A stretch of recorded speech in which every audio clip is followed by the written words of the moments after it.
Bowling line আপটা এক কথায় দুর্দান্ত এবং এই বোলিং লাইন আপ এবারের বিপিএল এ যে কোনো দলকে চ্যালেঞ্জের মুখে ফেলতে পারে, বিপদে ফেলে দিতে পারে। কারণ বাংলাদেশের কন্ডিশনে নাসুম আহমেদ, মেহেদী হাসান মিরাজ, সাইম আইয়ুবের স্পিন খেলাটা সহজ না, very very very difficult. So এই 12 ওভারে আসলে সিলেট টাইটান্স বাজিমাত করে ফেলতে পারে।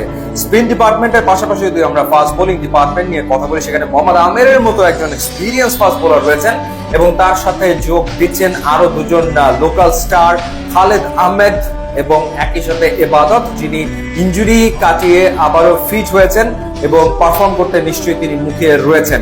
সো বোলিং ডিপার্টমেন্ট এক কথায় ফ্যান্টাস্টিক। ব্যাটিং এর কথা যদি বলি, হ্যাঁ ওরকম বোলিং ডিপার্টমেন্টের মতো হয়তো শক্তিশালী না, বা ফেলে দেওয়ার মতো না। সেখানে পারভেজ হোসেন ইমন রয়েছেন, ন্যাশনাল টিমের ক্রিকেটার। পারভেজ হোসেন ইমনের পাশাপাশি আফিফ হোসেন ধ্রুবকে দলটা পিক করেছে।